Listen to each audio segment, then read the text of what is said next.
तो hello everyone, revision में आपका फिर से स्वागत है। तो दोस्तों मैं आपको बता दूं कि वर्तमान में अभी हाल ही में कुछ दिनों में अमीन पटवारी की भर्ती होने वाली है। साथ ही साथ अभी बिलासपुर हाई कोर्ट में भी असहायक ग्रेड 3 के पदों पर भर्ती होने वाली है। या आप सीजीएसआई की तैयारी कर रहे हैं या फिर आप किसी भी एग्जाम की तैयारी कर रहे हैं जिसमें मैथ्स के क्वेश्चन पूछे जाने हैं, तो दोस्तों मैं आपको बता दूं कि वर्तमान में कूट वाले प्रश्न ज़्यादा से ज़्यादा पूछे जा रहे हैं। तो देखिए, इसी को आधार मानकर मैंने एक प्रैक्टिस सेट तैयार किया है जिसमें सारे टॉपिक्स इसी में एक ही प्रैक्टिस सेट में कवर हो जाएंगे। साथ ही साथ आपको जो भी सॉल्यूशन है वो मैं ट्रिक के माध्यम से आपको कंप्लीट करा दूंगा। तो दोस्तों आपकी प्रैक्टिस सेट के थ्रू ही पूरी की पूरी तैयारी यहाँ पर मैं आपको कराने की कोशिश करूंगा। तो दोस्तों आगे हम वीडियो में देखने वाले हैं कि किस प्रकार से हमारी प्रैक्टिस सेट होगी।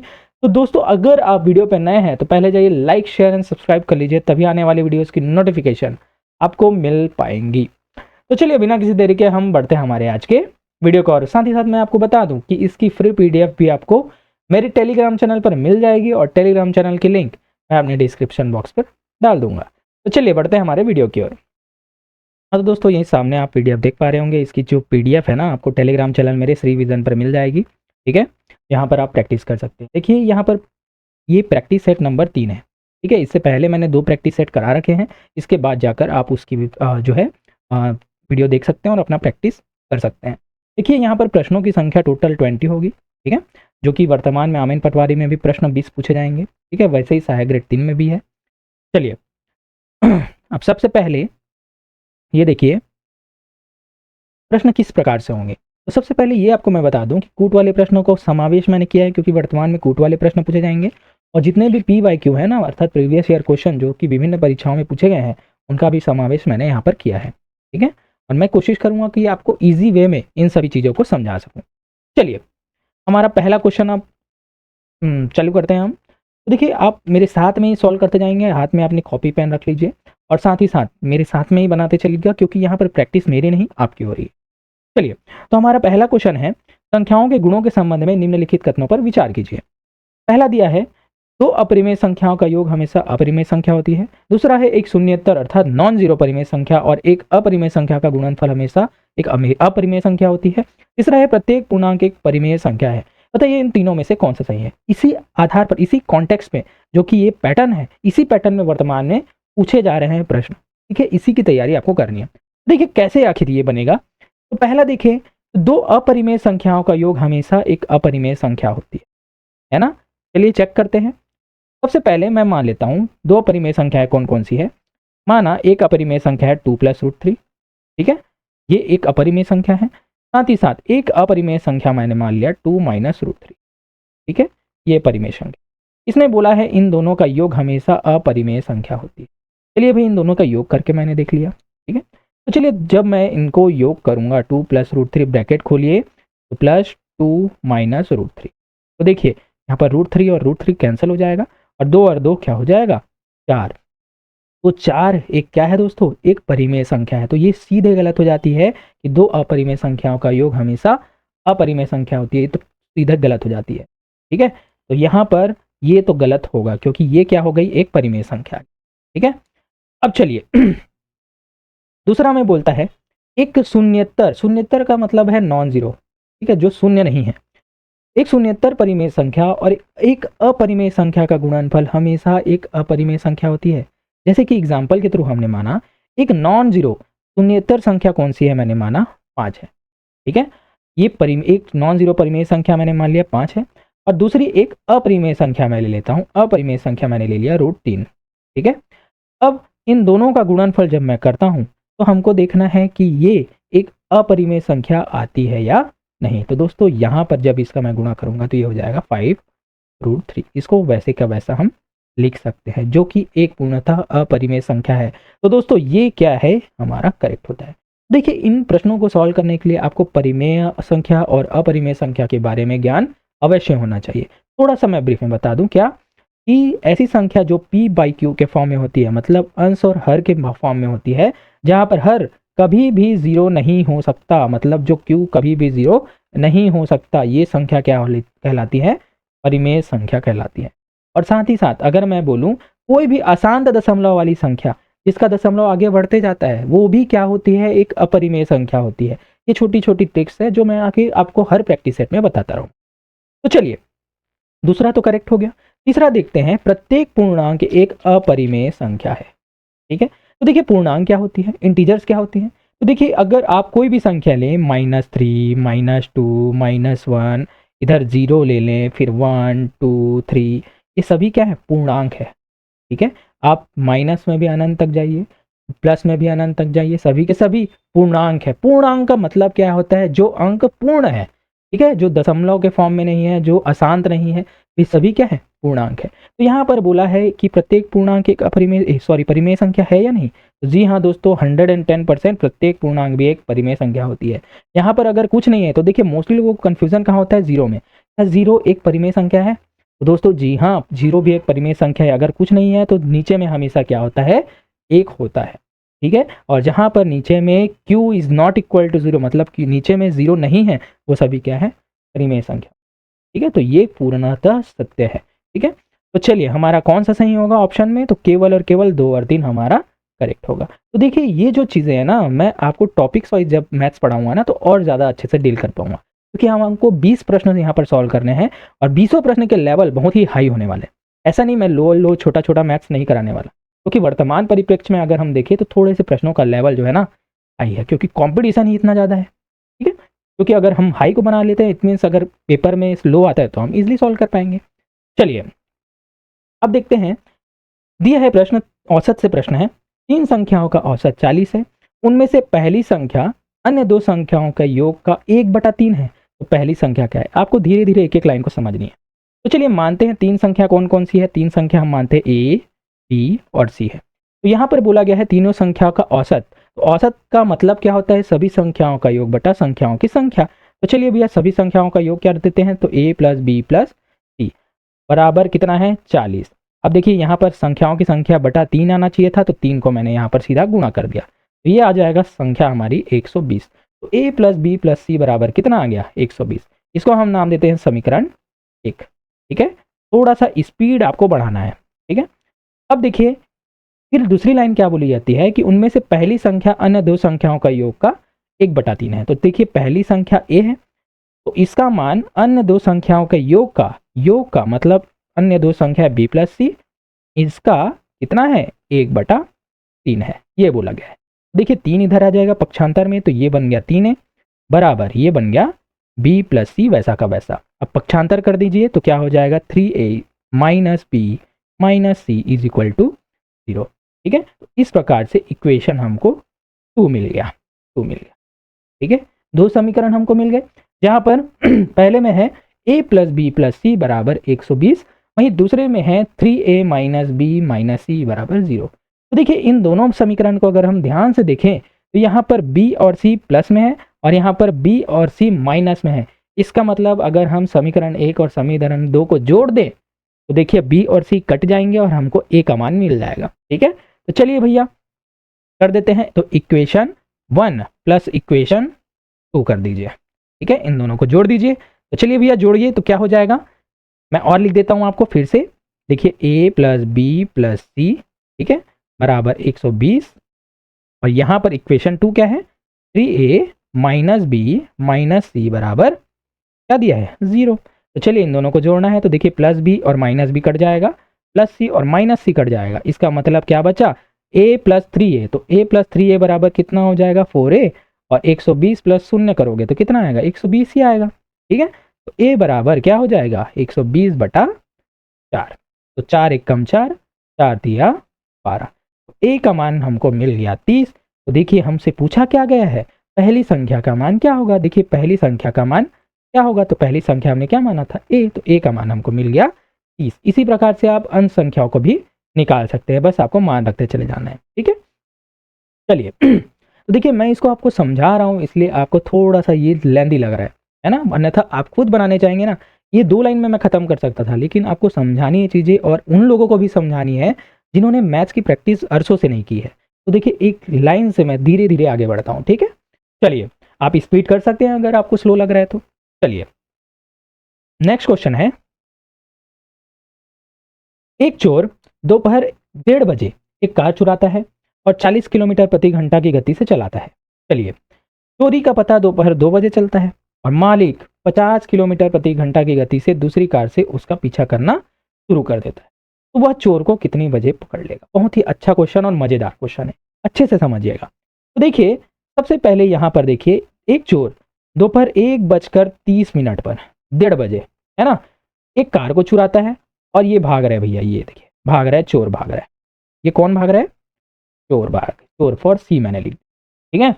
और इसकी गति बताइए, इसकी चाल है 40 किलोमीटर प्रति घंटा, इस गति से भाग रहे हैं। अब देखिए, मालिक को पता चलता है कि उसकी कार चोरी हो गई है 2 बजे, इसका मतलब वो 2 बजे भागना शुरू करेगा। तो देखिए, यहां से लेकर यहां पर, चलिए ये वाला समय हम मान लेते हैं 2 बजे, यहां पर बज गया है 2, ठीक है। 2 बजे किसको पता चलता है? मालिक एम को पता चलता है, ठीक है। अब ये चोर का पीछा करने शुरू करता है, कितने बजे? 2 बजे। तो देखिए 2 बजे चोर को पकड़ना शुरू करता है, पीछे भागना शुरू करता है।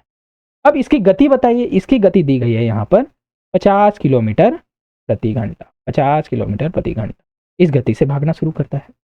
तो बताइए भैया, ये मालिक चोर को कब पकड़ ले? बहुत ही अच्छा क्वेश्चन है और चुटकियों वाला क्वेश्चन है, ठीक है, बस आपको समझना है। तो देखिए भैया, यहां पर चोर 1:30 बजे भागना शुरू करता है और 40 किलोमीटर प्रति घंटा की रफ्तार से दौड़ता है, और जब मालिक जो है उसको पता चलता है 2 बजे, इसका मतलब 1:30 बजे से 2 बजे तक चोर क्या है, अपना कार को चला रहा था। इसका मतलब वो उतनी दूरी तय कर लिया होगा आधा घंटा में भैया, और 40 किलोमीटर प्रति घंटा की रफ्तार से चल रहा है, इसका मतलब उसने कितनी दूरी तय की हुई, ये हमको निकालना है। तो चलिए भैया, दूरी निकालना है तो सबसे पहले एक ही फॉर्मूला आप जानिए, एस बराबर d/t, जहां पर एस चाल है, डी दूरी है और टी समय है। तो हमको डी का मान निकालना है, तो यहां पर से डी बराबर क्या हो जाएगा? डी बराबर हो जाएगा एस इंटू टी, मतलब चाल गुणा समय। तो बताइए भैया, चोर की द्वारा तय की गई दूरी डी बराबर क्या हो जाएगा? चाल कितना था? 40 किलोमीटर प्रति घंटा, और वहीं समय यहाँ पर कितना था? 1:30 बजे से लेकर 2 बजे तक भागा है उसने, तो कितना घंटा? आधा घंटा, केवल और केवल आधा घंटा, इसका मतलब ये मिनट में है। तो देखिए यहाँ पर ये किलोमीटर प्रति घंटा में है और ये मिनट है, तो इसको भी हम किस में चेंज करेंगे? घंटा में चेंज करेंगे ना। तो घंटा में चेंज करेंगे तो हम इसमें भाग दे देंगे 60 से, तो ये घंटा में चेंज हो गया। तो देखिए ये चले जाएगा 30 1 कम 30, 30 दूनी 60, नीचे में 2 आया तो 2 1 कम 2, 2 दूनी 4 और 0। तो डी बराबर क्या आ गया? 20 किलोमीटर। इसका मतलब चोर ने आधे घंटे में 20 किलोमीटर की दूरी तय कर ली हो। इतना तो हमको मिल गया, क्योंकि वो मालिक से आधे घंटे पहले से भाग रहा है ना। अब देखिए आगे हम देखेंगे, अब मालिक 2 बजे भागना शुरू करता है, और जो चोर है और मालिक की दिशा दोनों की दोनों एक ही दिशा में है। चोर आगे है, मालिक उसके पीछे है। तो दोस्तों, जब भी दो चीजों की गति एक ही ओर हो तो इसको बोलते हैं सापेक्ष गति। तो सापेक्ष चाल हमको निकालना है, तो दोनों को हम क्या करेंगे? माइनस करके निकालेंगे, जब दोनों की दिशा एक ही ओर हो। देखिए चोर भी इधर भाग रहा है और मालिक भी इधर भाग रहा है। वहीं अगर दोनों विपरीत दिशा में भागते तो सापेक्ष चाल हम दोनों को जोड़कर निकालते। समझ में आया? तो देखिए दोनों की चाल सेम ओर है गति, तो हम निकालेंगे सापेक्ष चाल दोनों को माइनस करके। तो देखिए इसका 40 किलोमीटर है, इसका 50 किलोमीटर है, तो बताइए सापेक्ष चाल एस बराबर कितना हो जाएगा? दोनों को माइनस कीजिए, तो 40 माइनस 10, तो देखिए यहाँ पर क्या, सॉरी 40 माइनस 50 या फिर 50 माइनस 40 बराबर 10 किलोमीटर प्रति घंटा, 10 किलोमीटर प्रति घंटा। ये आ गया हमारा सापेक्ष चाल, ठीक है। तो एस का मान भी हमको मिल गया। अब बताना है हमको समय बताना है भैया, तो समय निकाल लेंगे हम, बहुत ही आसान।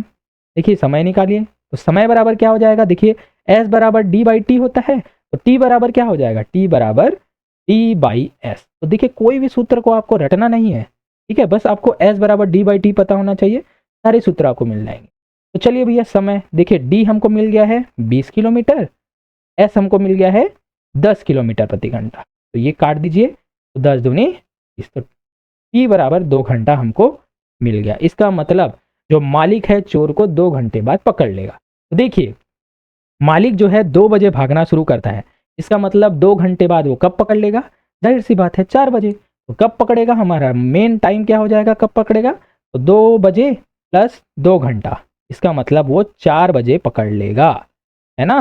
4 बजे क्या है, मालिक चोर को पकड़ लेगा, इसलिए आपका आंसर हो जाएगा ऑप्शन नंबर शाम 4 बजे। ठीक है, यहाँ पर कुछ भी नहीं था क्योंकि मुझे आपको समझाना था, इसलिए धीरे धीरे हमने चला है। आराम से स्लो करके इसे देखेंगे, आपको आसानी से चीज़ें समझ में आ जाएंगी। ठीक है, चलिए आगे बढ़ते हैं।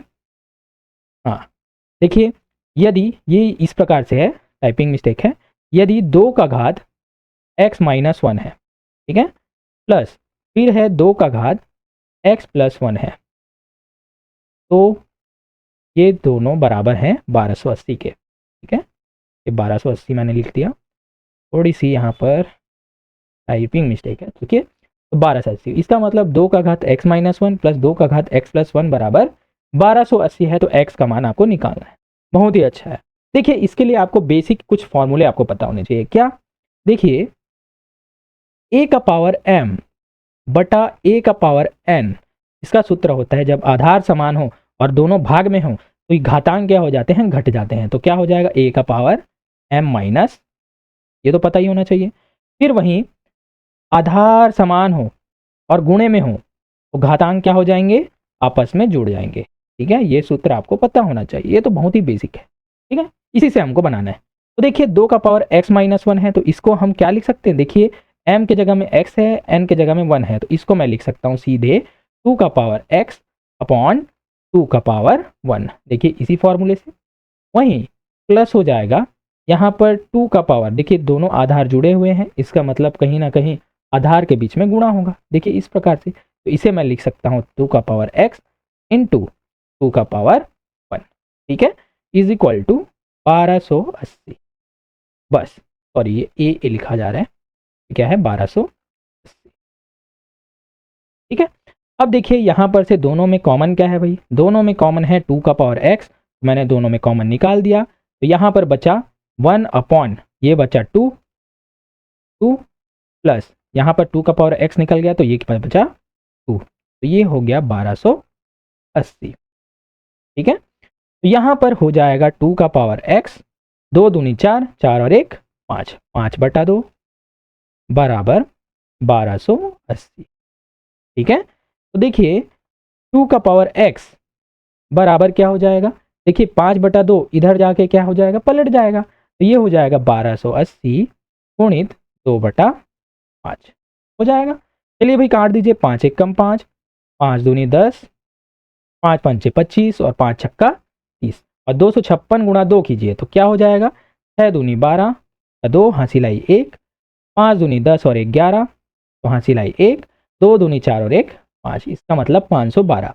तो देखिए यहाँ पर 2 का घात x बराबर 512 है, तो हम यहाँ पर क्या करते हैं, जो 512 है ना उसको हम 2 की घात में लिखते हैं और आपस में तुलना करते हैं, तब हमारा x का आंसर चुटकियों में आने वाला। तो देखिए यहाँ पर आपको एक चीज पता होनी चाहिए, 2 का घात x बराबर 512, ये होता है 2 का घात 9। इसका मतलब आप 2 को 9 बार गुणा करोगे ना तो 512 चुटकियों में आ जाएगा। ये छोटे छोटे चीजें आपको पता होनी चाहिए, या फिर आप इसका एलसीएम निकाल कर भी इस प्रकार से अभाज्य गुणनखंड निकाल सकते हैं। ठीक है, 2 का घात 9 ही आएगा। तो देखिए यहाँ पर दोनों की तुलना करेंगे हम, तो देखिए यहाँ पर दोनों आधार समान है, तो घातांकों की तुलना, तो घातांकों की तुलना करेंगे तो x बराबर 9 हमारा आंसर आ जाएगा। तो दोस्तों इसमें ऑप्शन है ऑप्शन नंबर, और कुछ भी नहीं था। ठीक है, देखिए यहाँ पर डरना नहीं है, इतने बड़े बड़े ये सॉल्यूशन नहीं है, ये मैंने आपको एक एक करके एक एक लाइन समझाई है। ठीक है, जब आप प्रैक्टिस करेंगे ना तो 2 लाइन में ये आंसर आता है। ठीक है, इसीलिए दोस्तों बस आपको चीज़ों को समझना है और ज़्यादा से ज़्यादा प्रैक्टिस करना है। ठीक है, चलिए आगे बढ़ते हैं। नेक्स्ट क्वेश्चन, यदि बहुपद polynomial x cube plus 4x square minus 7x plus 10 बराबर हो x ऋण 1 से विभाजित किया जाता है तो शेषफल क्या होगा। बहुत ही अच्छा क्वेश्चन, बार बार इस प्रकार से प्रश्न पूछे जाते हैं। तो देखिए बहुपद को भाग देने के लिए जब वहां पर दिया गया है, भाजक दिया गया है आपको x माइनस 1, तो आपको शेषफल पूछा गया है ना, तो सीधा आपको भाजक को शून्य के बराबर कर देना है। तो भाजक को आपको शून्य के बराबर, इसका मतलब x माइनस 1 को हमको शून्य के बराबर कर देना है, बस आपका आंसर आ जाएगा। तो देखिए यहाँ पर x बराबर क्या हो जाएगा, पक्षांतर करोगे तो ये आ जाएगा 1। तो x का मान 1 आपको बस यहाँ पर रख देना है, जो उत्तर आएगा वही हमारा शेषफल होगा और कुछ भी नहीं है। ठीक है, तो चलिए भैया शेषफल हमको निकालना है, तो देखिए क्या होगा, x के बराबर 1 रखना है हमको, कहाँ, यहाँ पर। ठीक है, फिर से इसको मैं लिख देता हूँ, लिखा है x cube plus 4x square minus 7x plus 10। ठीक है, तो चलिए इसका मान होगा 1, 1 का क्यूब प्लस 4, 1 का स्क्वायर माइनस 7 इंटू 1 प्लस 10। ठीक है, तो यहाँ पर 1 का क्यूब क्या हो जाएगा, 1 ही होगा। यहाँ पर 4 का गुणा 1 से करेंगे तो 4 ही होगा, माइनस 7 का गुणा 1 से 7 प्लस 10। ठीक है, तो चलिए भैया प्लस वाले को एक साथ जोड़ दीजिए, 10 और 4 14 और 1 15, 15 में से 7 गया 8 हमारा आंसर होगा। तो ऑप्शन नंबर बी यहाँ पर करेक्ट होगा। ठीक है, तो इसी प्रकार से हमको सॉल्व करना है, बहुत ही बेसिक मेथड है इसका। ठीक है, और इस प्रकार के प्रश्न वर्तमान में पूछे जा रहे हैं। आप हॉस्टल वार्डन में भी देख सकते हैं, जो वर्तमान में हुआ था उसमें भी इसी प्रकार के प्रश्न पूछे गए थे। चलिए आगे बढ़ते हैं नेक्स्ट क्वेश्चन की ओर। देखिए क्वेश्चन है, एक पिता और उसके पुत्र की आयु का गुणनफल 240 है। यदि पिता की आयु पुत्र की आयु के 3 गुने से 6 वर्ष अधिक है तो पुत्र की वर्तमान आयु क्या होगी। बहुत ही अच्छा क्वेश्चन है। तो देखिए माना, इसमें क्या करते हैं, माना पिता की आयु मैंने मान लिया x है, पुत्र की आयु मैंने मान लिया y है। ठीक है, अब क्या बोला गया है, पिता और पुत्र के आयु का गुणनफल 240 है। चलिए भैया प्रश्नानुसार x, देखिए इस प्रकार से लिख लेते हैं, मैं x इस प्रकार से बना देता हूँ वरना आपको डाउट हो जाएगा। क्या है, x into Y is equal to 240 ये प्रश्नानुसार बोला गया है। अब बोला गया है यदि पिता की आयु पुत्र के आयु के 3 गुने से 6 वर्ष अधिक है। ठीक है, तो एक एक लाइन से हम आगे बढ़ेंगे। तो देखिए हमने पिता की आयु क्या माना, x माना। ठीक है, इसको समीकरण 1 नाम दे दीजिए। अब आगे हम बढ़ते हैं। तो पिता की आयु हमने क्या माना, x माना। पिता की आयु पुत्र के आयु के, देखिए पिता की आयु पुत्र का आयु क्या था, y। ये 3 गुने मतलब 3 गुना, तो 3y हो जाएगा। 3 गुने से 6 वर्ष अधिक है, इसका मतलब हमने क्या करना है यहाँ पर +6, बस ये हमको मान दिया गया है। तो हमको पुत्र की वर्तमान आयु ज्ञात करना है, मतलब y का मान हमको निकालना है। तो y का मान हमको निकालना है, तो देखिए x का मान ये दे दिया गया है, इस x का मान को समीकरण 1 में हमको रख देना है, बस हमारा आंसर आ जाएगा। देखिए तो x का मान को हमको यहाँ रखना है, तो चलिए रखिए भैया, x बराबर 3y + 6 रख दीजिए। तो यहाँ पर y इंटू 3y + 6 इज इक्वल टू 240 हो जाएगा। तो यहाँ पर ये हो जाएगा 3y² + 6y is equal to 240। ठीक है, तो देखिए यहाँ पर से क्या क्या कर सकता है, देखिए तीनों में 3 कॉमन है। ठीक है, तो 3 से हम भाग दे देंगे तो ये 3 कट जाएगा, 3 1 कम 3, ये 3 दूनी 6 और ये 3 से चले जाएगा, 3 8 24 और 0। ठीक है, तो ये बच जाएगा y² + 2y is equal to 80 है। तो 80 को इधर ले आएंगे तो पक्षांतर करने पर +80 ये हो जाएगा -80, तो बराबर हो जाएगा 0। ठीक है, अब आपको मान निकालना है। तो यहाँ पर मैं आपको 2 मेथड बताऊंगा। एक तो जो कि मैंने इससे पहले वाले प्रश्न में बता रखा है कि आपको इसको तोड़ना कैसे है, यदि आपने प्रैक्टिस सेट नंबर 2 देखा होगा। एक तो यहाँ पर मैं आपको बताऊंगा ऑप्शन मेथड। ठीक है, मतलब यहाँ पर ऑप्शन से आपको चेक करना है। तो देखिए ये समीकरण है जिसमें आपको y का मान निकालना है। तो देखिए यहाँ पर से एक एक करके ऑप्शन आप रख लीजिएगा। ठीक है, तो देखिए जैसे अगर मैं यहाँ पर a बराबर 6, मतलब y का मान मैं अगर 6 रखूंगा तो ये 0 आना चाहिए। तो देखिए अगर मैं y का मान यहाँ पर 6 रखूंगा तो ये आ जाएगा 6 छक्का 36 और 6 दूनी 12 -80, ये 0 आएगा क्या, नहीं आएगा। तो हमारा ये ऑप्शन ए तो यहाँ पर गलत होगा।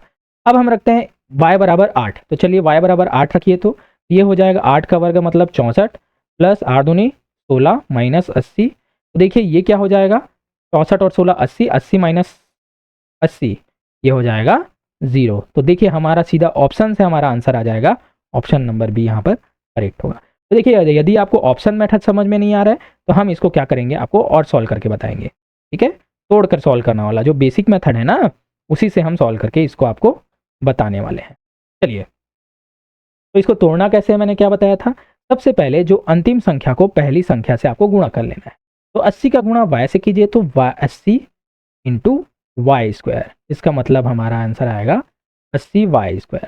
अब देखिए बीच वाली संख्या को ऐसे तोड़िए कि आपको गुणा करने पर 80 आना चाहिए और जोड़ने या घटाने पर वापस से 2 आना चाहिए। तो देखिए 80 को मैंने तोड़ा 10 × 8, इसका मतलब जब मैंने इन दोनों को गुणा किया तो क्या आया, 80 आया। और वहीं जब 10 में से 8 मैंने माइनस किया तो हमको 2 वापस से मिल जाएगा। तो देखिए इसको मैं क्या लिख सकता हूँ, y² + 10y - 8y - 80। ठीक है, तो 10 और 2 8 को घटाएंगे तो 2 आ जाएगा, और 10 और 8 को गुणा करेंगे तो 80 हमारा आ जाएगा। ठीक है, तो चलिए अब इसमें क्या करना रहता है, हमको 2 2 की जोड़ी बनानी होती है। तो देखिए इन दोनों में से कॉमन क्या है, इन दोनों में से y कॉमन है, तो देखिए क्या बच जाएगा हमारा y + 10। ठीक है, और वहीं इन दोनों में से क्या निकलेगा, -8 निकल जाएगा, तो क्या बचेगा y, माइनस तो निकल गया है, प्लस, और देखिए 8 निकल गया है तो 8 दहाम 80। ठीक है, तो देखिए जो बाहर में है उसको एक बार लिखिए, तो y - 8 एक बार हो गया, और देखिए जो ब्रैकेट में है उसको एक बार लिखिए, तो y + 10 एक बार हो गया। इन दोनों को हमको 0 के बराबर सॉल्व करना है। ठीक है, तो देखिए एक एक करके हम 0 के बराबर सॉल्व करते हैं भाई, ले लेते हैं एक एक करके 0 के बराबर। सबसे पहले y - 8 बराबर 0 लिखिए, तो y - 8 बराबर 0 हमने लिया, तो y का मान कितना आ जाएगा पक्षांतर करने पर, 8। तो देखिए यहाँ पर से हमारा आंसर 8 फिर से आ गया। तो देखिए y + 10 बराबर भी 0 अगर हम लेंगे तो y बराबर -10 आ जाएगा। तो देखिए ऋणात्मक में कभी आयु होगी क्या, नहीं, तो हमारा सीधा से सीधा आंसर क्या हो जाएगा, y बराबर 8। ठीक है, देखिए एक एक लाइन मैंने यहाँ पर आपको समझाई है, इसका मतलब क्या है, यदि 8वीं पास व्यक्ति भी इसकी तैयारी करेगा, चाहे वो 10वीं पास हो चाहे वो 12वीं पास भी हो, सबको ये चीज़ें समझ में आने वाली है। ठीक है, क्योंकि मैंने बेसिक से यहाँ पर आपको चीज़ें समझाई है। ठीक है, चलिए हम नेक्स्ट क्वेश्चन की ओर आगे बढ़ते हैं। देखिए प्रश्न है, प्रश्न नंबर 7। एक चुनाव में 2 उम्मीदवार थे, एक उम्मीदवार को कुल वैध मतों का 55% मिला और वह 2000 मतों से जीत गया। यदि डाले गए कुल मतों में से 20% मत अवैध निकले तो डाले गए कुल मतों की संख्या क्या थी। देखिए मोस्टली लोगों को ये चीज़ें समझ में नहीं आती, लेकिन आज इसको आप चुटकियों में सॉल्व करने वाले हैं। कैसे, चलिए मैं आपको बताता हूँ। एक एक लाइन समझते चलिए, बस मैथ्स को आपको समझना है, रटना नहीं है बिल्कुल भी। ठीक है, तो देखिए एक चुनाव में 2 उम्मीदवार थे। सबसे पहले एक उम्मीदवार मैंने बना लिया, ये उम्मीदवार पहला, और दूसरा उम्मीदवार ये मैंने लिख लिया। ठीक है भाई, अच्छा अब देखिए यहां पर बोला गया है एक उम्मीदवार को कुल वैध मतों का, वैलिड वोट्स का 55% मिला। अभी हम वैध मतों पर बात करते हैं।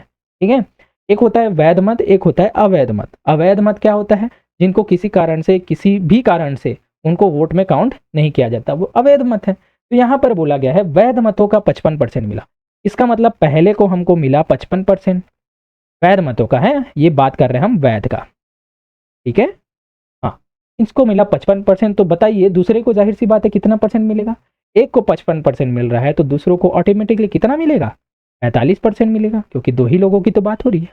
ठीक है, मिला और वह 2000 मतों से जीत गया। देखिए जो 55% वाला है 45% से कितने वोटों से जीता है, 2000 वोटों से जीता है।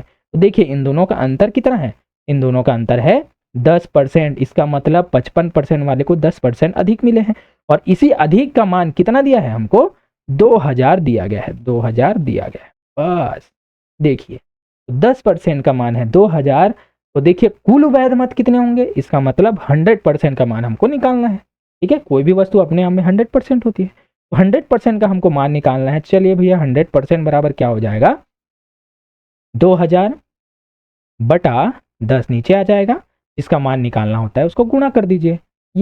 ये शून्य और शून्य कट गया, तो 2000 में 10 का गुणा करिए, ये आ जाएगा 20,000।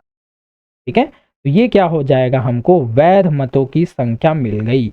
वैध मत कितने हैं, टोटल 20,000। लेकिन हमको वैध मतों की संख्या नहीं पूछी गई है, हमको पूछा गया है कुल कितने मत दिए गए हैं। इसका मतलब वैध भी और अवैध भी दोनों को मिलाकर बताओ कि आखिर कुल कितने मत डाले गए थे। ठीक है, इतना तो आपको समझ में आ गया हो। अब देखिए हम आते हैं अगले लाइन पे। यहां पर बोला गया है यदि डाले गए कुल वैध मतों में से 20% मत अवैध थे। तो देखिए यहां पर समझिए, देखिए कुल मत, कुल कितने हैं, कुल है 100%। देखिए 100%। ठीक है, इसमें से क्या बोला गया है, इसमें से बोला गया है कि 20% अवैध हैं, 20% अवैध हैं। तो भैया बताइए 100% में से 20% अवैध हैं, तो बताइए कितने परसेंट वैध होंगे, तो 80% क्या होंगे, वैध होंगे, वैध होंगे। ठीक है, 80% वैध होंगे। तो देखिए यहाँ पर वैध का मान 20,000 दिया है और वैध का मान यहाँ पर 80% है। इसका मतलब हमने क्या समझा, देखिए 80% का मान कितना दिया गया है, 20,000 यहाँ पर दिया गया है, 20,000 दिया गया है। तो हमको कुल निकालना है 100% का मान। देखिए 100% बराबर क्या हो जाएगा, ये 20,000 बटा 80 गुणा 100। बस यही हमारा क्या होगा, आंसर होगा। चलिए सॉल्व कीजिए, 1 शून्य कटा 1 शून्य कटा, 8 1 कम 8, 8 दूनी 16, 4 बटा 8 पंचे 40, तो ये 3 शून्य यहाँ पर लग गए। देखिए कुल वोट यहाँ पर 25,000 पड़े थे, तो यही हमारा आंसर होगा। तो ऑप्शन नंबर ए यहाँ पर करेक्ट होगा। मोस्टली लोगों को यही चीज़ें समझ में नहीं आती, बहुत ही ईजी कॉन्सेप्ट होता है इसका, बस आपको एक एक लाइन करके सॉल्व करते चलना है, ठीक है। उम्मीद है चीज़ें आपको समझ में आ रही होंगी, नहीं आ रही हैं तो भी बताइए कि मैं टॉपिक वाइज भी आपको चालू करके दूंगा, ठीक है। ये आपके रिस्पॉन्स के ऊपर है, क्योंकि उतना अच्छा रिस्पॉन्स मुझे दिख नहीं रहा है, क्योंकि आप ज़्यादा से ज़्यादा शेयर नहीं कर रहे हैं। आप शेयर करेंगे तभी मैं वीडियोस कंटिन्यू रखूंगा, अदरवाइज हम अगले सब्जेक्ट की ओर आगे बढ़ेंगे, ठीक है। चलिए अब नेक्स्ट क्वेश्चन है। प्रश्नों का लेवल तो मैंने हाई रखा है, ठीक है, क्योंकि लो लेवल के प्रश्न अब नहीं पूछे जा रहे हैं, थोड़ा सा अब आपको जाना ही पड़ेगा। लेकिन अगर इस मेथड से आप जाएंगे ना, तो टफ से टफ क्वेश्चन आपके चुटकियों में सॉल्व होने वाले, ठीक है। क्योंकि जो मेरा सॉल्यूशन का मेथड होता है वे एसएससी पैटर्न पे होता है, ठीक है। धीरे धीरे हम आपको रेशियो मेथड से भी सॉल्व करना बताएंगे, लेकिन आपको बेसिक्स तो पहले समझनी होगी, ठीक है। तो चलिए अब नेक्स्ट क्वेश्चन है, क्वेश्चन नंबर 8वां है। एक दुकानदार अपनी वस्तुओं पर क्रय मूल्य से 40% अधिक अंकित करता है और अंकित मूल्य पर 25% छूट देता है, तो उसका लाभ या हानि प्रतिशत क्या है। इसकी भी मैं 2 मेथड आपको बताऊंगा। चलिए सबसे पहले बेसिक समझिए। माना क्रय मूल्य उसका कितना है, 100 रुपये, ठीक है, 100 रुपये, तो 100 रुपये में वो खरीदता है चीज़ों को, ठीक है। अब बताइए, अब इस पर वो 40% अधिक अंकित करता है, मतलब 100 में से 40% अधिक अंकित करता है। तो देखिए अंकित मतलब एमआरपी, एमआरपी कितना लगाता है वो, 140 रुपये लगा देता है भाई, ठीक है। अब उस पर अंकित मूल्य पर वो 25% की छूट देता है, मतलब जो उसने अंकित किया था इस पर वो 25% छूट दे देता है। इसका मतलब उसने कितना छूट दिया पहले निकाल लीजिए। तो इसका 25%, तो 25/100% मैंने निकाल दिया। 25 एकम 25, 25 चौं 100, ये हो जाएगा 4 एकम 4, 4 तिया 12 और 4 पंचे 20। इसका मतलब उसने 25 रुपये का छूट दिया, ठीक है, ठीक है। यहाँ पर 4 दूनी 4 तिया 12 है ना, 4 तिया 12 और 4 पंचे 20, मतलब 35 रुपये का यहाँ पर उसने छूट दिया। देखिए 35 रुपया उसने छूट दिया, तो बताइए उसने कितने में बेचा होगा। देखिए एमआरपी 140 था, इसमें 35 रुपया छूट दिया, तो बताइए एसआरपी मतलब अब वो कितने में बेचेगा। एसआरपी मतलब वो अब 105 रुपये में उस वस्तु को बेचेगा। तो बताइए भाई उसको कितना रुपए का लाभ हुआ। तो देखिए 100 रुपये में खरीदा है और 105 रुपये में बेचा है, तो सीधा से यहाँ पर दिख रहा है परसेंट निकाल देंगे, तो परसेंट हमको सीधा दिख रहा है यहाँ पर कितना है, 5% का उसको क्या हो रहा है, लाभ हो रहा है। कम में खरीद रहा है और ज़्यादा में बेच रहा है, ठीक है। तो हमारा 5% का लाभ हमको सीधा दिख रहा है, तो हमारा आंसर हो जाएगा ऑप्शन नंबर। यहाँ पर आप एक और नियम से जो x% + y% plus minus XY/100 वाला फॉर्मूला है उससे भी निकाल सकते हैं। वैसे चलिए देखते हैं। देखिए ये वाला फॉर्मूला आपको पता होना चाहिए, x + y% है ना, प्लस XY प्लस माइनस है ना, XY/100। चलिए भैया यहाँ पर से मान रखिए x बराबर 40, y माइनस है, छूट दे रहा है तो -25%, माइनस देखिए क्योंकि यहाँ पर प्लस रख दीजिए। चलिए x का मान कितना रखेंगे 40 और y का मान हम रखेंगे -25/100, ठीक है। तो चलिए भैया सॉल्व कीजिए। 40 में से 25 गया कितना 15, प्लस ये हो जाएगा 25 एकम 25, 25 चौक 100, और यहाँ पर माइनस है तो माइनस और प्लस का क्या हो जाएगा, यहाँ पर आ जाएगा माइनस, ठीक है। तो इस प्लस को हटाइए, सीधा रखिए माइनस, ठीक है। तो 4 एकम 4, 4 दाम 40, तो 15 - 10 कीजिए तो कितना आएगा हमारा 5%। यहाँ पर से भी हमको क्या मिल जा रहा है, लाभ मिल जा रहा है, तो इसलिए यहाँ से भी आंसर हमारा 5% आएगा। तो देखिए पहला मेथड ये था और दूसरा मेथड ये था क्रमिक सूत्र, ठीक है। तो इन दोनों मेथड से आपको जो अच्छा लग रहा है ना आप वहाँ पर बना सकते। देखिए बेसिक आपको पता होनी चाहिए कि आखिर हम कर क्या रहे हैं, सिर्फ रटने के लिए मैथ्स बनाने की ज़रूरत नहीं है ना। समझिए ना आखिर हम कर क्या रहे हैं, ठीक है। बेसिक क्लियर होनी चाहिए, तो कैसे भी घुमाए हमारा आंसर आ जाएगा। फॉर्मूले की यही दिक्कत होती है कि फॉर्मूला एक सटीक पैटर्न पे ही काम आता है, लेकिन जो मेथड है ना वो प्रश्न कैसे भी घुमाए हमारा आंसर जरूर ला के देगा। चलिए नेक्स्ट क्वेश्चन देखते हैं, बहुत ही अच्छा क्वेश्चन है। साधारण ब्याज से प्रश्न है, कोई धनराशि साधारण ब्याज पर 3 वर्षों में स्वयं की 8 गुनी हो जाती है, तो ब्याज की वार्षिक दर क्या है। बहुत ही अच्छा क्वेश्चन है। देखिए एक बेसिक चीज मैं आपको बताता हूँ। देखिए कोई भी वस्तु अगर 2 गुनी हो रही है, 2 गुनी हो रही है, इसका मतलब उसमें 100% की वृद्धि हो रही है। इन चीज़ों को समझ लीजिए, ठीक है। इसका मतलब जैसे 2 रुपये बढ़कर कितना हो जाएगा 4 रुपये, ठीक है। इसका मतलब ये क्या हो गया, 2 गुना हो गया। तो इसमें टोटल कितने परसेंट की वृद्धि हो गई, 100% की वृद्धि हुई ना, क्योंकि पहले 2 थी उसके बाद 4 आ गई। इसका मतलब जस्ट डबल 100% की वृद्धि, तो यहाँ पर हो गई 100% की वृद्धि हो गई। ठीक है, इसका मतलब क्या समझा, यदि चीजें 3 गुनी हो रही है, 3 गुनी, तो उसमें 200% की वृद्धि होगी। ठीक है, ये बेसिक बस बता रहा हूँ, अभी प्रश्न मैंने चालू ही नहीं किया है। यदि वो 4 गुनी होगी, ठीक है, तो ये होगी हमारी 300% की वृद्धि। इसका मतलब अगर जितना गुना बोला जाए उससे एक कम हमारी 100 में वृद्धि होगी। अगर 12 गुना बोला जाए, 12 गुना, तो वो हो जाएगा 1100% वृद्धि। अगर 15 गुना बोला गया तो 1400% वृद्धि। इस प्रकार से एक कम हमको क्या कर देना है, उतना परसेंट वृद्धि हमको कर देना है। तो देखिए यहाँ पर प्रश्न में बोला गया है कोई धनराशि 3 वर्षों में स्वयं की 8 गुनी होती है। इसका मतलब वो 3 वर्षों में क्या हो जा रहा है, 8 गुनी का, इसका मतलब वो 700% की वृद्धि कर रहा है। 8 में से एक कम, 3 वर्षों में वो 700% की वृद्धि कर रहा है। तो ब्याज की वार्षिक दर मतलब एक वर्ष में कितना ब्याज मिल रहा है, तो देखिए 3 वर्ष में 700% का मिल रहा है, तो देखिए एक वर्ष में कितना हो जाएगा, 700/3 गुणा जिसका निकालना रहता है उसको 1 से गुणा। चलिए भैया, ये हो जाएगा 3 1 कम 3, ये हो जाएगा 3 दूनी 6, फिर 10 आएगा, 3 तिया 9, 3 तिया 9 सही 1/3%। तो यही हमारा आंसर होगा। यहाँ पर ऑप्शन में किसी में भी नहीं दिया है, तो शायद ऑप्शन में मिस प्रिंट है, तो हमारा आंसर हो जाएगा 233 सही 1/3%। यहाँ पर कुछ भी नहीं करना था, ना कोई फॉर्मूला ना कुछ, सीधा हमारा आंसर सटीक है। ठीक है, क्योंकि हमको यार टाइम भी बचाना है ना, यहाँ पर ऐसा नहीं है हम बेसिक मेथड से हर चीज़ों पर आगे बढ़ते रहेंगे। यदि चलिए एक प्रश्न मैं आपको देता हूँ, कोई धनराशि 4 वर्षों में 9 गुना हो जाती है, 9 गुना हो जाती है, तो बताइए उसका वार्षिक ब्याज की दर क्या होगी। ठीक है, इसका आंसर आपको देना है। 4 वर्षों में 9 गुना हो जाती है तो उसका वार्षिक ब्याज की दर क्या होगी। ठीक है, इस साधारण ब्याज की बात की गई, बहुत ही इजीली, बस 2 लाइन में माइंड में आपका आंसर आता है। ठीक है, चलिए आगे बढ़ते हैं। हाँ, कूट वाले प्रश्न फिर से आ गए। ठीक है, चलिए, मोस्टली लोग भागते हैं लेकिन होता कुछ नहीं है, बस आपका कॉन्सेप्ट क्लियर होना चाहिए। तो देखिए प्रश्न 10वां दिया है, त्रिभुज की सर्वांग समता अर्थात कॉन्ग्रुएंस और समरूपता अर्थात सिमिलरिटी के संबंध में निम्नलिखित कथनों पर विचार कीजिए। पहला दिया है, यदि 2 त्रिभुज सर्वांग सम है तो आवश्यक रूप से वे समरूप भी होते हैं। दूसरा है, यदि त्रिभुज समरूप हैं तो वे आवश्यक रूप से सर्वांग सम भी होते हैं। तीसरा है, 2 समबाहु त्रिभुज हमेशा समरूप होते हैं। तो समरूपता और सर्वांग समता से ही प्रश्न बने हैं। ठीक है, लेकिन बहुत ही आसान है, बस आपको इसकी प्रॉपर्टी समझ में आनी चाहिए। तो देखिए सबसे पहला बोला है, यदि 2 त्रिभुज सर्वांग सम है तो वे आवश्यक रूप से समरूप भी होते हैं। तो देखिए सर्वांग समता और समरूपता में क्या डिफरेंस, तो देखिए यदि 2 त्रिभुज, ये देखिए आपस में 2 त्रिभुज मैंने दे दिए हैं, ये सर्वांग सम कब होंगे, तो जब इनके संगत कोण बराबर होंगे। संगत कोण मतलब ये कोण, तो ये कोण भी बराबर होगा। ठीक उसी प्रकार से ये कोण का मान जो होगा वही इस कोण का मान भी होगा। ठीक उसी प्रकार से इस कोण का मान जो होगा वही इस कोण का भी मान होगा। इसका मतलब कोण ए बराबर कोण पी होना चाहिए, कोण बी बराबर कोण क्यू होना चाहिए, कोण सी बराबर कोण आर होना चाहिए। ये सर्वांग समता का पहला नियम है।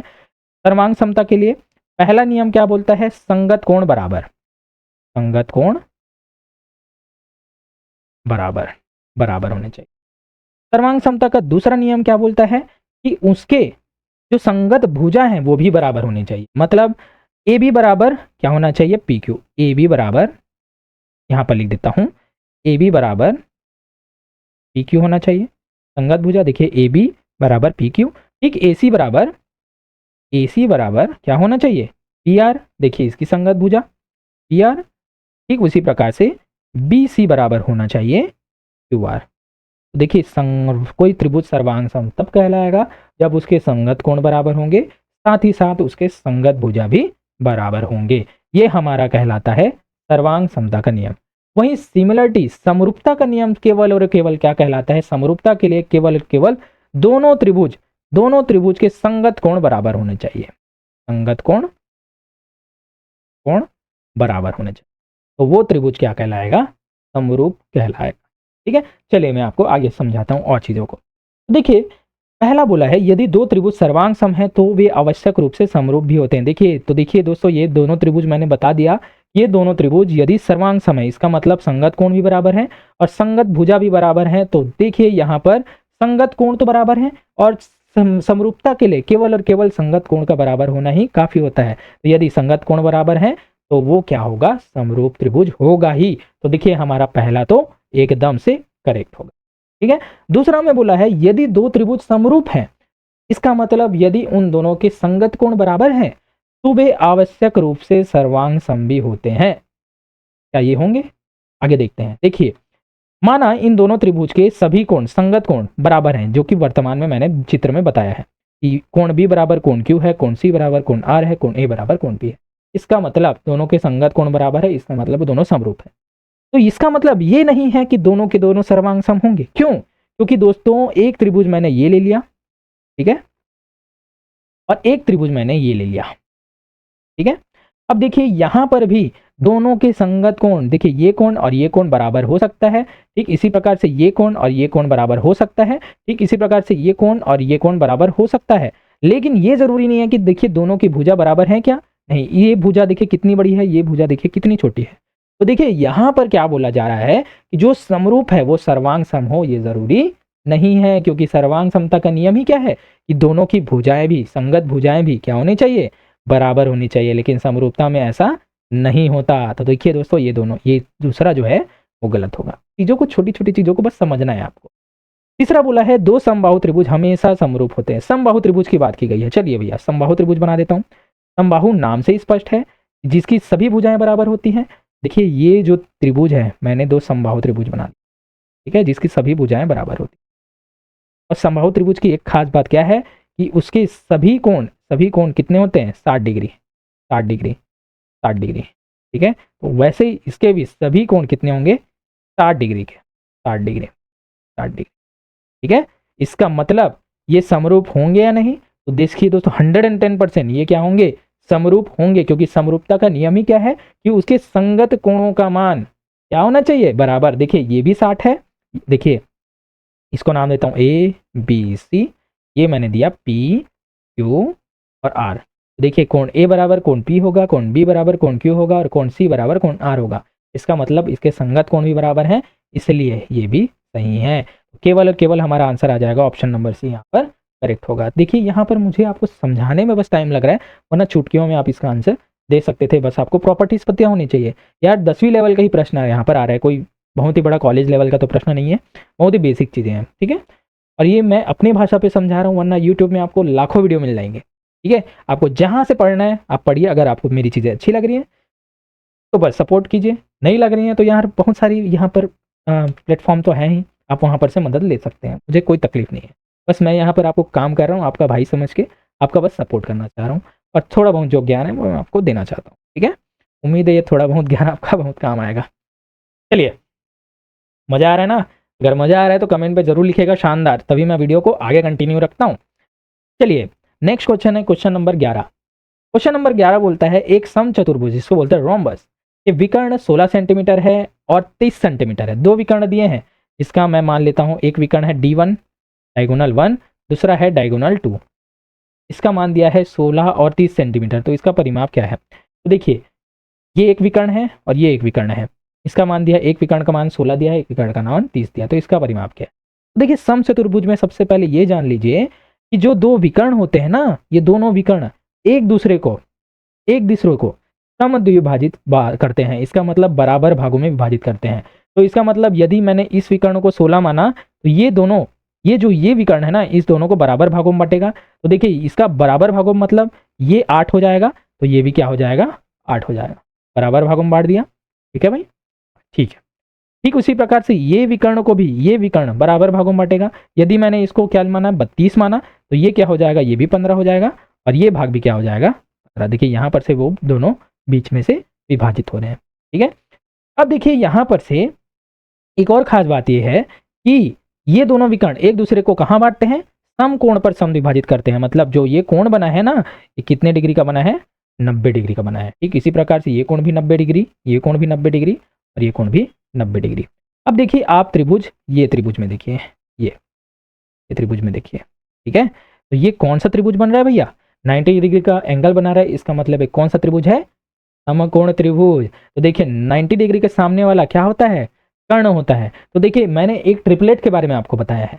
ट्रिपलेट के बारे में यदि आपको नहीं पता तो 8, 15 और 17 का एक ट्रिपलेट बनता है। यदि ये कोण 8 है, ये कोण 15 है, तो कर्ण ऑटोमेटिकली 17 होता है। ठीक है, ये शानदार ट्रिपलेट की ट्रिक है। यदि आपने मेरे प्रैक्टिस सेट को नहीं देखा होगा तो आप चुटकियों में इसका आंसर दे सकते थे। अगर आपको ट्रिपलेट याद नहीं है तो बेसिक फॉर्मूला तो आपको पता ही है, कौन सा, पाइथागोरस थ्योरम, वहां से भी आप इसका आंसर निकाल सकते हैं। ठीक है, तो देखिए यहां पर से आप पाइथागोरस का थ्योरम निकाल सकते हैं, कर्ण का वर्ग बराबर लंब का वर्ग धन आधार का वर्ग। ठीक है, तो यहां पर से भी आप इसका मान निकाल सकते थे, 15 का वर्ग धन 8 का वर्ग। ठीक है, तो 15 का वर्ग कितना हो जाएगा, 225 प्लस 64। ठीक है, तो के बराबर जो मान का है वो 17 का क्या है, कर्णी का मान आ जाएगा, 289 आएगा, है ना। आगे भी सॉल्व कर देता हूँ, क्यों इसके लिए कंजूसी करें। ये आएगा 289, तो के स्क्वायर, तो के बराबर कितना आ जाएगा, 17। ठीक है, लेकिन यदि आपको ट्रिपलेट का मान पता होता ना, चुटकियों में इसका 17 आंसर माइंड में ही दे सकते थे आप, जैसा कि मैंने आपको बता दिया है। तो देखिए इस कोण का मान, देखिए यहाँ पर इस भाग का मान 17 है। समचतुर्भुज में सभी भुजाएं क्या होती है, बराबर। इसका मतलब ये भी क्या हो जाएगा, 17, ये भी हो जाएगा 17, ये भी हो जाएगा 17। देखिए समचतुर्भुज का यहाँ पर परिमाप हमको बोला गया है, और परिमाप का मतलब ही क्या होता है, सभी भुजाओं का योग। देखिए 4 भुजाएं हैं, एक भुजा इतना है, सभी भुजाओं को जोड़ दो। या तो आप कर सकते हैं 17, 17, 17, 17 को आपस में जोड़ सकते हैं, या तो सीधा आप कर सकते हैं 17 गुणित 4। ठीक है, 17 गुणित 4, तो सीधा आ जाएगा 17 चौक 68 भी हमारा आंसर आ जाएगा। तो ऑप्शन नंबर ए यहाँ पर करेक्ट है। या तो आप 17, 17, 17 करके भी जोड़ सकते हैं। ठीक है, देखिए बहुत ही आसान था, कुछ भी नहीं था इसमें, बस आपको बेसिक क्लियर होनी चाहिए, बस। मैथ्स वरना चुटकियों वाला चीज़ है। ठीक है, चलिए अब नेक्स्ट आगे बढ़ते हैं। बहुत ही अच्छा क्वेश्चन। धातु के एक ठोस लंब वृत्तीय बेलन की ऊंचाई 10 सेंटीमीटर है और आधार की त्रिज्या 4 सेंटीमीटर है। देखिए डायग्राम मैं बना देता हूँ। ये देखिए ये एक बेलन है, ठीक है, एक बेलन है, लंब वृत्तीय बेलन है। ठीक है, अब देखिए यहाँ पर इसका ऊंचाई दे दिया गया है, ऊंचाई दे दिया गया है 10 सेंटीमीटर। देखिए यहाँ से लेकर यहाँ तक की इसका लंबाई, ये जो ऊंचाई है h बराबर दे दिया गया है 10 सेंटीमीटर। वहीं आधार की त्रिज्या, इसका मतलब r, ये r बराबर दे दिया गया है 4 सेंटीमीटर। अब बोला गया है इसी बेलन को हमको पिघलाना है और ठोस गोला बनाना है, ठोस गोला जिसकी त्रिज्या कितनी है, r बराबर 2 सेंटीमीटर। इसका मतलब इस बेलन को पिघलाकर हमको गोले बनाने हैं और बताना है कि इस बेलन को जब हम पिघलाएंगे तो ज़्यादा से ज़्यादा हम कितने गोले बना सकते हैं जिनकी त्रिज्या 2 सेंटीमीटर। बहुत ही आसान है क्या। तो देखिए जो बेलन का आयतन होगा, तो बेलन के आयतन को जब हम गोले के आयतन से भाग दे देंगे तो हमारा गोलों की संख्या चुटकियों में आ जाएगा, और कुछ भी नहीं करना था। देखिए n बराबर मतलब गोलों की संख्या n हम मानते हैं, n बराबर बेलन का आयतन, बेलन का आयतन, बेलन का आयतन बटा गोले का आयतन, गोले का आयतन, आयतन। ठीक है, बस हमको क्या है, गोले की संख्या मिल जाएगी। तो बस हमको क्या करना था, बेलन का आयतन क्या होता है, बेलन का आयतन होता है पाई आर स्क्वायर एच। आर हम इसको, देखिए दोनों आर हो जाएंगे, तो इसको मैं कैपिटल आर मान लेता हूँ। यहाँ पर फॉर्मूला में मैं रखता हूँ capital R, pi R square H, ताकि आपको कन्फ्यूजन ना हो। दूसरा है गोले का आयतन, गोले का आयतन होता है 4/3 पाई आर क्यूब, आर होता है। ठीक है भाई, चलिए देखिए राइटिंग यहाँ पर पेन टैप के कारण थोड़ी सी गंदी बनती है, लेकिन आपको थोड़ा एडजस्ट करना पड़ेगा। ठीक है, जब हमारे पास डिजिटल बोर्ड आएगा ना, बहुत ही साफ सुथरे अक्षरों में आपको देखने को मिलेगा। तो देखिए यहाँ पर से पाई कटा, यहाँ पर से भी पाई कटा। अब देखिए 4/3 से 3 ऊपर चले जाएगा। चलिए भैया 3 ऊपर आ गया और 4 नीचे रह जाएगा। ठीक है, पलटा देंगे तो देखिए ऊपर में आर स्क्वायर का मान हम रखेंगे, तो आर का मान है 4, तो आर स्क्वायर बराबर 4 चौक 16 सीधा रख देंगे आप, या फिर 4 को 2 बार लिख दीजिए। ठीक है, और h का मान दिया गया है यहाँ पर 10, तो हमने 10 रख दिया, बटा आर क्यूब, तो आर यहाँ पर था 2, तो 2 का क्यूब मतलब 2 को 3 बार गुणा करेंगे तो हमारा आ जाएगा सीधा 8। ठीक है, 2 दूनी 4 दूनी, तो बस इसको सॉल्व कर दीजिए, हमारा आंसर आ जाएगा। देखिए यहाँ पर मैंने h रख दिया है, h नहीं भैया यहाँ पर तो 10 आएगा ना, h का मान भी रख दीजिए ना, क्यों कंजूसी करना है, h का मान यहाँ पर 10 आ जाए। ठीक है, चलिए आप सॉल्व कर दीजिए। तो देखिए यहाँ पर से क्या क्या कट जाएगा भाई, यहाँ पर से कट जाएगा, ये 4 कट जाएगा, ये 4 कट जाएगा, 1 4 1 कम 4, 4 दूनी 8, फिर 2 1 कम 2, 2 पंचे 10, 5 गुणा 3, 5 गुणा 3 बराबर 15 हमारा आंसर आ जाएगा। इसका मतलब गोलों की संख्या यहाँ कितनी बनेगी, 15। तो ऑप्शन नंबर सी यहाँ पर होगा और कुछ भी नहीं था इसमें, बहुत ही आसान सा आंसर। ठीक है, चलिए नेक्स्ट देखते हैं। क्वेश्चन नंबर 13 एलसीएम से क्वेश्चन है। कैसे? वह सबसे छोटी संख्या ज्ञात कीजिए जिसे 12, 15, 20 और 54 से भाग देने पर प्रत्येक स्थिति में शेष 8 बचता है।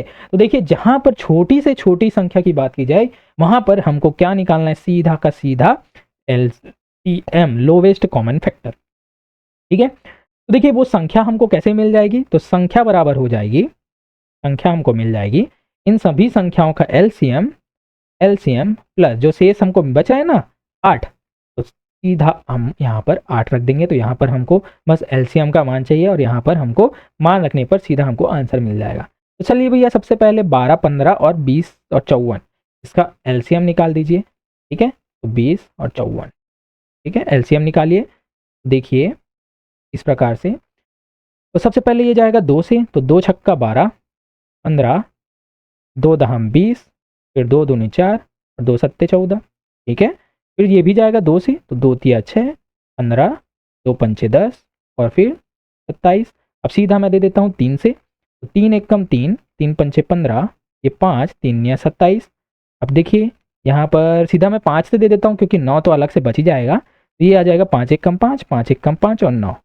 अब देखिए सीधा हम गुणा कर सकते हैं, तो 9 पंचे 45, 45 दूनी 90 और 9 तिया 27 और 270 गुणित 2, 270 गुणित 2 कीजिए, 270 गुणित 2 कीजिए, तो 2 शून्य 0, 7 दूनी 14, 1 2 दूनी 4 और 1 5। इसका मतलब हमको एलसीएम बराबर कितना मिल गया, एलसीएम मिल गया हमको 540। तो बताइए संख्या क्या हो जाएगी, तो संख्या यहाँ पर से हमारी क्या हो जाएगी, तो संख्या बराबर, अरे सॉरी, संख्या बराबर हो जाएगी, एलसीएम का मान कितना है 540 प्लस 8, देखिए ये हो जाएगी 548। ठीक है, अब हमने ये आपके माइंड में डाइट होगा कि आखिर हमने जोड़ा क्यों, जोड़ा क्यों, बेसिक तो हमको पता होना चाहिए। तो देखिए दोस्तों ये जो 540 है ना, 540 ऐसी संख्या है जिसमें यदि आप 12 का भाग दें, 15 का भाग दें, 20 का भाग दें या 54 का भाग दें, जिसका भी भाग दे आप पूरी तरह से यहाँ पर भाग चले जाएगा। लेकिन हमको प्रश्न में क्या बोला गया है कि शेष हमको 8 बचना है, तो इसीलिए हमने 540 में से 8 जोड़ दिया। क्योंकि जब भी आप अब इस संख्या में 548 में से 12 का भाग दें, 15 का भाग दें या 20 का भाग दें या 54 का भाग दें, जब भी आप इन संख्याओं का भाग देंगे ना, हर स्थिति में 8 शेष बचेगा, क्योंकि पूरी तरह से केवल और केवल 540 ही भाग जाएगा, 8 तो हमको शेष बच ही जाएगा। इसलिए वो संख्या क्या हो जाएगी 548, 540 नहीं 548। तो ऑप्शन नंबर भी यहाँ पर करेक्ट होगा। ठीक है, चीजों को बस अच्छे से आपको समझना है। चलिए नेक्स्ट क्वेश्चन आगे बढ़ते हैं। क्वेश्चन नंबर 14, यदि x/y, x रेशियो y बराबर 3:4 है तो 7x + 3y upon 7x - 3y का मान क्या होगा। तो हलवा क्वेश्चन दे दिया है, क्योंकि 20 क्वेश्चन ऐसे नहीं होंगे पूरे के पूरे टफ होंगे, कुछ क्वेश्चन आपको बहुत ही चुटकियों वाले क्वेश्चन भी देंगे। कैसे, देखिए यहाँ पर बस आपको क्या करना है, x का मान 3 रखना है और y का मान क्या रखना है। इस प्रश्न में देखिए ये इस प्रकार से लिखा गया है 7x + 3y upon 7x - 3y। देखिए यहाँ पर x बराबर 3 रखना है और y बराबर 4 रखना है। तो चलिए रखिए 7 × 3 + 3 × 4, ठीक है, यहाँ पर 7 × 3 - 3 × तो चलिए भैया बना दीजिए। तो 7 तिया 21 प्लस 4 तिया 12 और फिर 7 तिया 21 माइनस 4 तिया 12, ये हो जाएगा 33 बटा ये हो जाएगा 9। फिर और किससे कर सकता है भाई, ये 3 तिया 9, 3 एक कम 3, 3 एक कम 3, तो 11/3 हमारा आंसर आ जाएगा। इसी को हम लिख सकते हैं 11:3। तो ऑप्शन नंबर ए यहाँ पर करेक्ट हमको नजर आ रहा है। ठीक है, चलिए अब आगे बढ़ते हैं। मिक्सचर से क्वेश्चन है। तो देखिए दिया है 60 लीटर के एक मिश्रण में दूध और पानी का अनुपात 2:1 है। इस अनुपात को 1:2 बनाने के लिए कितना और पानी मिलाया जाना चाहिए। बहुत ही अच्छा क्वेश्चन है, बहुत ही शानदार क्वेश्चन है। मोस्टली लोगों को समझ में नहीं आता। क्यों नहीं आता, क्योंकि बेसिक क्लियर नहीं है ना, और है कुछ नहीं इसमें। देखिए सबसे पहले ये जान लीजिए, ये एक मिश्रण है, ठीक है, ये मिश्रण है। देखिए यहाँ पर मिश्रण बड़ा हुआ है और ये मिश्रण किसका है, मिल्क और वाटर का। मिल्क मतलब दूध, वाटर है ना पानी, इतना तो पता होना चाहिए। देखिए यहाँ पर कितना भारी मिश्रण है, 60 लीटर का, और इन दोनों का अनुपात कितना दिया गया है, 2:1 में अनुपात। इसका मतलब कुल कितना है, इसका मतलब 2 और 1 3 का मतलब अनुपातिक 3 का मतलब कितना है, 60 लीटर हमको दिया हुआ है, 60 लीटर। तो बताइए भाई मिल्क, मिल्क मतलब 2 अनुपात। देखिए मिल्क का कितना है 2 और वाटर का कितना है 1। ठीक है, तो भैया बताइए मिल्क कितना है, इसमें दूध कितना है, तो 2 का मान हमको निकालना है, तो 60/3 गुणित जिसका मान निकालना है उसको गुणा कर दीजिए। तो ये हो जाएगा 3 1 कम 3, 3 दूनी 6, तो 20 दूनी 40। इसका मतलब 60 लीटर में से 40 लीटर दूध है। और बताइए कितना लीटर पानी होगा, तो 40 को माइनस कीजिए तो 20 लीटर ऑटोमेटिकली क्या मिल गया हमको, पानी मिल गया।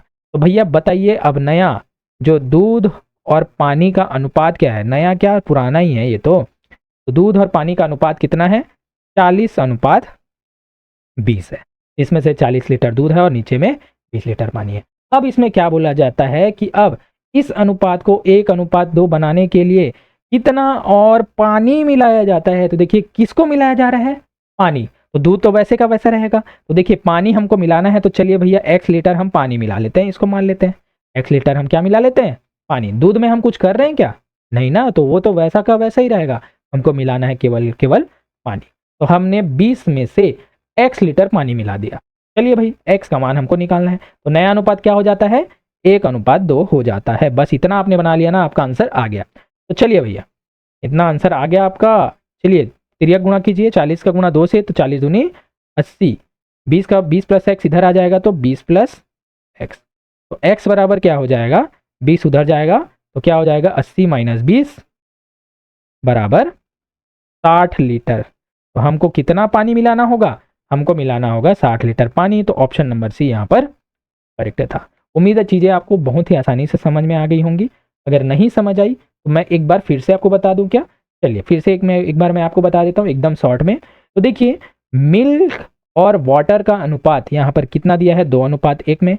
इसका मतलब टोटल कितना है 3, तो 3 का मतलब हमको दिया गया है टोटल कितना है 60 लीटर। तो देखिए 3 का मतलब 60 है, तो भैया हमको 2 का मतलब निकाल लेते हैं ना, सभी का मतलब निकाल लेते हैं कितना अनुपात में है। तो 2 मतलब हो जाएगा 60/3 गुणित 2, तो 3 1 कम 3, 3 दूनी 6, इसका मतलब 2 बराबर हो जाएगा 40। इसका मतलब 40 है, ये मिल्क है, तो ऑटोमेटिकली 60 में से 40 माइनस करेंगे तो 20 हमको क्या मिल जाएगा वाटर। तो देखिए नया अनुपात क्या हो जाएगा 40, सॉरी यहाँ पर हम लिख सकते हैं 40/20 है ना। और फिर हमको नया अनुपात निकालना है 1:2। अब हमको इसमें मिलाना क्या था, दूध मिलाना था कि पानी, तो जाहिर सी बात है पानी मिलाना था, इसलिए नीचे में मैंने x लिखा और इसके बाद सॉल्व कर दिया, तो हमारा आंसर 60 यहाँ पर से आ जाएगा। ठीक है, बस इस चीज़ को याद रखना था, इतना लंबा बस आपको समझाने के लिए मैंने बताया, वरना इन शॉर्ट ट्रिक से आपका आंसर आ जाएगा। ठीक है, चलिए तो दोस्तों चलिए अब बढ़ते हैं प्रश्न नंबर 16 की ओर, जिसमें पूछा गया है एक चक्रीय चतुर्भुज ए बी सी डी में यदि कोण ए बराबर 4x, कोण बी बराबर 7x, कोण सी बराबर 5y और कोण डी बराबर y है, तो x:y का मान ज्ञात कीजिए। तो देखिए यहाँ पर दिया गया है कोण ए बराबर कितना है 4x है, कोण बी बराबर कितना है 7x है, कोण सी बराबर यहाँ पर कितना दिया है 5, यहाँ पर 5x है, इसको सुधार लीजिएगा, ये क्या है 5x है। ठीक है, और ये कोण y बराबर दिया है। ठीक है, कोण डी बराबर y दिया है, तो हमको निकालना है x:y का मान निकालना है। ठीक है, तो देखिए चक्रीय चतुर्भुज की ये खास बात होती है, जो सम्मुख भुजा है, सम्मुख कोण होते हैं, इसके जो सम्मुख कोण होते हैं उनका योग कितना होता है 180 डिग्री। तो चलिए भैया सबसे पहले ये मान लेते हैं कि कोण ए, इसका सम्मुख क्या है कोण सी, प्लस कोण सी, इसका मान कितना होता है 180 डिग्री होता है, ये आपको याद रखना है। सबसे पहले कोण ए और कोण सी में बात करते हैं, तो ये हो जाएगा 4x प्लस 5x बराबर हो जाएगा 180, ये हो जाएगा 9x is equal to 180, x बराबर हो जाएगा 180/9, 9 1 9, 9 दूनी 12, x का मान हमको मिल गया 20। ठीक है, तो यहाँ पर याद रख लीजिए x बराबर कितना मिल गया हमको 20 मिल गया। अब हम बात करते हैं कोण बी और कोण डी में, कोण बी प्लस कोण डी बराबर ये भी क्या हो जाएगा 180 डिग्री। चलिए भाई कोण बी हमको दिया गया है कितना 7x प्लस कोण डी दिया है हमको y बराबर ये होगा 180। ठीक है, तो देखिए इन दोनों को जोड़िए, देखिए यहाँ पर सबसे पहले x का मान क्या दिया है 20, तो चलिए रख दीजिए, तो 7 गुणित 20 धन y बराबर 180 डिग्री। ठीक है, तो 20 7 7 दूनी 14, 140 हो जाएगा, तो y 140 पक्षांतर हो जाएगा, तो 180 माइनस 140 डिग्री, तो y बराबर कितना आ जाएगा 40। ठीक है, तो हमको निकालना है x अनुपात y का मान, x अनुपात y, इसका मतलब हमको लिख सकते हैं x बटा y। तो चलिए भैया 20 बटा कितना 40, काट दीजिए, 2 एक कम, शून्य शून्य कटा, 2 एक कम 2, 2 दूनी 4। तो देखिए x अनुपात y का मान कितना आ गया 1 अनुपात 2। ठीक है, तो देखिए यहाँ पर आंसर हो जाएगा ऑप्शन नंबर सी, यहाँ पर करेक्ट होगा। देखिए इस प्रकार से प्रश्न पूछे जाते, कुछ भी नहीं था, बस आपको याद रखना है चक्री चतुर्भुज के सम्मुख कोण का योग 180 डिग्री होता है, इसमें आपका आंसर 100% आ जाएगा। ठीक है, चलिए नेक्स्ट देखते हैं। क्वेश्चन नंबर 17 है, एक आयताकार पार्क की लंबाई उसकी चौड़ाई से 25 मीटर अधिक है। यदि 60 रुपये प्रति मीटर की दर से पार्क में बाड़ लगाने की लागत 21,000 है, तो पार्क का क्षेत्रफल मीटर वर्ग मीटर में क्या है? बहुत ही अच्छा क्वेश्चन। तो देखिए सबसे पहले एक मैंने ले लिया, ये आयताकार पार्क है, मैंने मान लिया। ठीक है, अब यहाँ पर क्या बोला गया है कि उसकी लंबाई उसकी चौड़ाई से 5 मीटर अधिक है। चलिए इसका चौड़ाई मैंने मान लिया, x मान लिया, तो इसकी लंबाई ऑटोमेटिकली क्या हो जाएगी x प्लस 25, क्योंकि वो 25 मीटर अधिक है। ठीक है, तो यहाँ पर चौड़ाई बराबर मैंने x माना, तो उसकी लंबाई ऑटोमेटिकली प्रश्नानुसार x प्लस 25 हो जाएगी। ठीक है, अब यदि यहाँ पर बोल दिया गया है कि 60 रुपये प्रति मीटर की दर से पार्क में बाड़ लगाने की लागत 21,000 रुपये है, इसका मतलब उसने आयताकार पार्क के चारों ओर बाड़ लगाया और उसको 21,000 रुपये देना पड़ा। इसका मतलब उसने कितने एरिया में उस बाड़ को लगाया होगा। तो देखिए बाड़ लगाने की कीमत 21,000 है, तो देखिए 21,000 है। ठीक है, 21,000 और 60 रुपये प्रति मीटर की दर से लगाया है, तो यहाँ पर से आपको बाड़ का परिमाप मिल रहा है, आयत का परिमाप मिल रहा है, इसका मतलब पार्क का परिमाप ये मिल जाएगा। ठीक है, क्योंकि जितने एरिया में लगाया है बाड़ वही तो उसका परिमाप होगा, और परिमाप ना होकर क्षेत्रफल होगा क्या? नहीं, क्योंकि उसने आयताकार पार्क के केवल और केवल चारों ओर किनारों में लगाया है, ना कि बीच में लगाया है। अगर बीच का एरिया भी लेते तब हमको मिलता क्षेत्रफल, लेकिन यहाँ पर बात की गई है चारों ओर के बाड़ की, है ना कि बीच के क्षेत्रफल। ये आपको याद रखना है। तो देखिए हमको मिला परिमाप, ये शून्य और ये शून्य कट गया, ये हो जाएगा 6 कम 6, 6 तिया 18, 3 बचा, ये 6 पंचे 30, तो 350 हमको क्या मिल गया? परिमाप मिल गया। तो बताइए इसका परिमाप हमको मिल गया 350 मीटर। ठीक है, इसका मतलब 350 मीटर में उसने क्या लगाया होगा? बाड़ लगाया। अब देखिए आगे जब हमको परिमाप मिल गया है, तो देखिए आयत का परिमाप का सूत्र क्या होता है? 2 गुणित लंबाई धन चौड़ाई, ये सूत्र होता है। तो आयत का परिमाप हमको मिल गया है कितना? 350 मीटर। तो देखिए लंबाई हमने क्या माना है? लंबाई हमको मिला है x प्लस 25 और चौड़ाई हमने माना है x। रख दीजिए भाई, x बराबर कितना हो गया? 350। ठीक है, तो चलिए 2 इधर चले जाएगा बटे में, 350 के बटे में तो कट जाएगा भाई, तो x ये क्या कर देंगे, x और x 2x plus 25 is equal to 2 इधर पक्षांतर होकर 350 बटा 2 हो जाएगा ना। ये 2 एक कम 2, 2 एक कम 2, 2 सत्ते 14, 2 पंचे 10। अब यहाँ पर हो जाएगा 2x बराबर 25, इधर पक्षांतर हो जाएगा तो 175 माइनस 25। ठीक है, तो ये हो जाएगा 150। ठीक है, तो 2x बराबर 150, तो x बराबर हो जाएगा 150 बटा 2, 2 एक कम 2, 2 सत्ते 14, 2 पंचे 10। देखिए x बराबर हमको मिल गया 75 हमको मिल गया। देखिए यदि हमको x बराबर 75 मिल गया, इसका मतलब हमने क्या मिल गया? x बराबर 75 हमको मतलब चौड़ाई हमको 75 मिल गया। और बताइए लंबाई क्या हो जाएगा? यहाँ पर x बराबर 75 रखेंगे तो लंबाई हो जाएगा 100। ठीक है, तो हमको चौड़ाई मिल गया 75 और लंबाई मिल गया 100। तो बताइए भैया पार्क का क्षेत्रफल हम इजिली निकाल सकते हैं या नहीं? निकाल सकते हैं। क्यों? क्योंकि हमको पता है आयत का क्षेत्रफल क्या होता है? लंबाई गुणित चौड़ाई होता है, L इंटू बी। तो भैया हमको मिल गया चौड़ाई मिल गया 75 और लंबाई मिल गया 100, तो लंबाई 100 गुणित चौड़ाई 75, तो हमको क्षेत्रफल सीधा मिल जाएगा 75 100। तो हमारा आंसर हो जाएगा ऑप्शन नंबर बी। ठीक है, यहाँ पर कुछ भी नहीं था, बस आपको मैंने बेसिक से सारी चीज़ों को बता रखा है।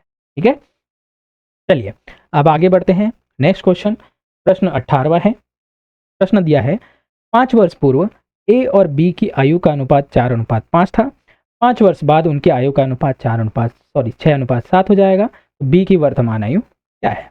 तो सबसे पहले यहाँ पर एक चीज़ को समझिए कि यहाँ पर बोला गया है कि 5 वर्ष पूर्व, 5 वर्ष पूर्व, ठीक है, 5 वर्ष पूर्व माना इनकी आयु हमने मान लिया क्या 4x थी बटा 5x थी, क्या अनुपात में था।